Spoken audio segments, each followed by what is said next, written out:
Right now, somewhere in the world, a woman is buying a box of pads at a drugstore. She'll pay for them, slip them into her bag, and walk out into the night. It's such an ordinary moment that nobody will remember it tomorrow. But for almost 300,000 years of human history, that act would have been unthinkable. Not because pads didn't exist, because the thing inside that box terrified your ancestors more than almost anything else they encountered. So terrified, in fact, that nearly every major civilization on Earth, completely independently, built elaborate systems to manage it, hide it, contain it. The fear was nearly universal. And the strangest part isn't that they feared it. The strangest part is what they feared it for. Let's start with what we actually know. In the 1st century CE, the Roman naturalist Pliny the Elder wrote a passage in his Natural History that modern readers find almost impossible to take seriously.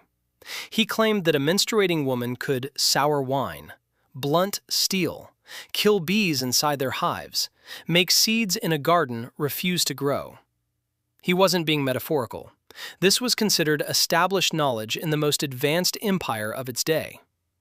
Now, you could write that off as one Roman writer being strange, but you can't, because almost every culture on almost every continent recorded versions of the same belief.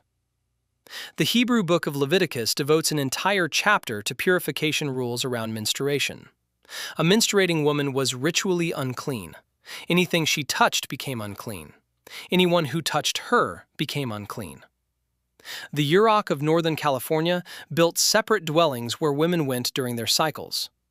The Dogon of Mali in West Africa did the same thing.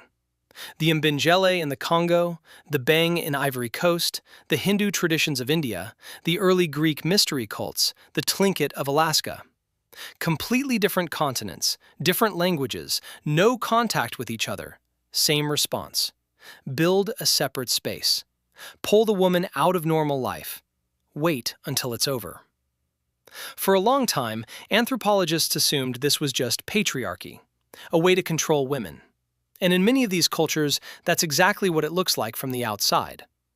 But in the 1980s, an anthropologist named Beverly Strassman decided to actually measure what was happening, not assume it.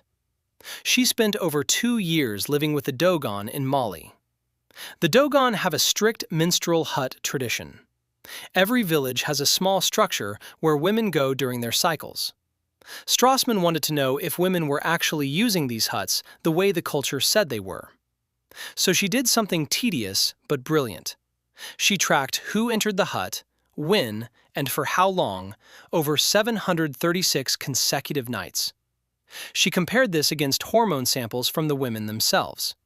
And the results, published in the journal Current Anthropology in 1992, were astonishing. The huts were being used exactly as ritual demanded. Women were going during their actual cycles. The system, whatever its origin, was functioning as a kind of biological calendar. The community could see who was fertile, who wasn't, who had recently conceived. The hut wasn't just a place, it was information. But this doesn't yet explain the fear. To understand that, you have to go further back. Much further back. Because the fear of menstrual blood didn't start in the Roman Empire or in ancient Israel. It started long before writing existed.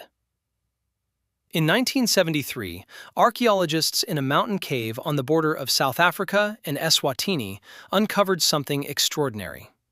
A small piece of baboon fibula, about 3 inches long.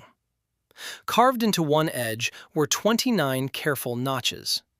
The bone was roughly 43,000 years old. It is among the oldest mathematical objects ever found made by a human being. And nobody knows for certain what it counted. But 29 is the length, in days, of a lunar cycle. It is also, on average, the length of a human menstrual cycle. The match is not a coincidence in the eyes of many archaeologists. Alexander Marshak, who spent years studying Paleolithic notations, became convinced that the earliest calendars in human history weren't invented to track the seasons or the harvest. They were invented to track women's bodies. Now think about what that means. Before agriculture, before cities, before written language, the most precise, repeatable, predictable thing in your ancestors' lives wasn't the migration of animals or the changing of the seasons. It was the cycle of women. And it ran in lockstep with the moon. To a prehistoric mind, that was not normal. That was supernatural. That was a body keeping time with the sky. This is where the fear came from. Not from the blood itself, but from what the blood seemed to mean. In a world without medicine, without microscopes, without anatomy textbooks, your ancestors lived in a universe where injury equaled blood and blood equaled death. They watched fellow hunters bleed out from wounds.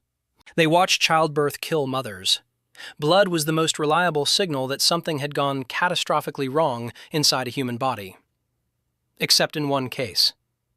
Once a month, half the adult population bled, on a schedule, without injury, without dying, and then simply continued living as if nothing had happened. There is no other phenomenon in the natural world that resembles this.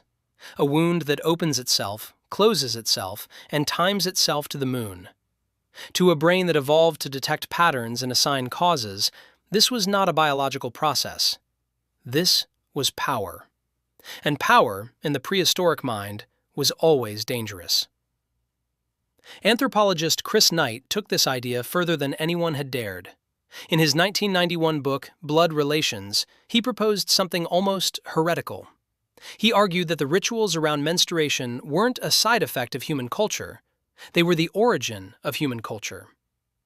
Knight's theory rests on a simple observation. Among modern hunter-gatherer groups, when women live in close proximity, their cycles tend to drift towards synchrony. If this happened in early human bands, it would have produced a powerful coordinating signal. All the women of the group bleeding at the same time every month with the moon. Knight argued this signal could have been the basis for the earliest collective rituals, the first calendars, the first taboos, the first myths.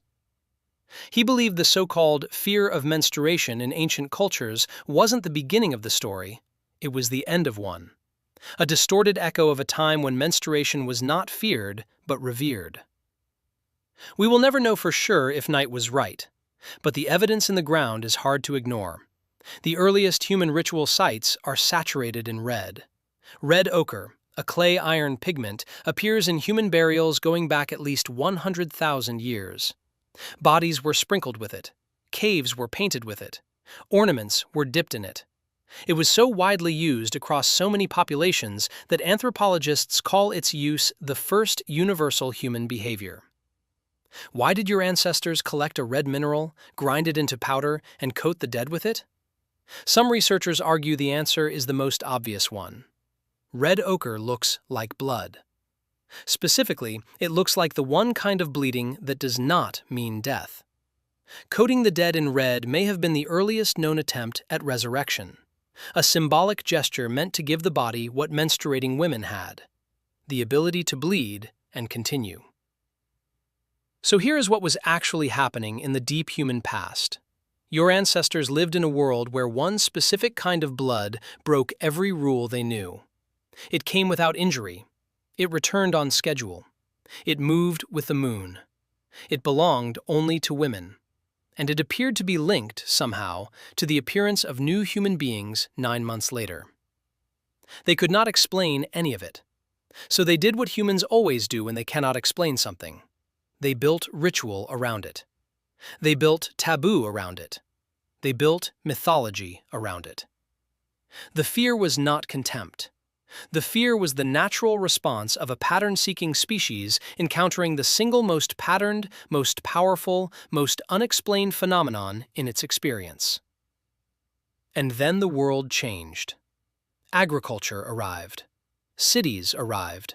Writing arrived. The old myths were rewritten by men who no longer remembered why the rules existed, only that the rules existed. The reverence faded. The fear remained. The blood that had once been sacred became, in the language of priests and physicians, unclean. The huts that had once been places of rest and bonding became places of exile. The calendar that had been kept on a baboon bone was replaced by calendars that tracked taxes and emperors. And somewhere in that long forgetting, the original meaning was lost. Here is the part nobody talks about. You have inherited that forgetting. In the modern world, menstruation is hidden. It is whispered about. It is sold in unmarked packaging. It is the subject of advertisements that use blue liquid instead of red because actual red is considered too much. Pliny the Elder is dead. The Yurok no longer build their huts. But the discomfort persists. It runs through cultures that share almost nothing in common except a single inheritance. 40,000 years of human beings unable to look directly at the thing without flinching. And here is what was lost in all of it. For most of human history, the cycle inside a woman's body was not a private medical event. It was a clock. It was a calendar. It was, in the eyes of some of your earliest ancestors, the rhythm of the moon translated into flesh. The first human beings to look up at the night sky and count the days knew exactly what they were counting. They counted it on bone. They painted it on cave walls. They wove it into the very first stories your species ever told. We do not count it anymore. We hide it. We medicate it. We compress it into the back of a drawer in a bathroom and pretend it is not happening. And every 29 days, the moon still passes through its phases overhead, and somewhere in the world, a woman is bleeding without dying, and almost nobody alive remembers why anyone ever thought that was extraordinary.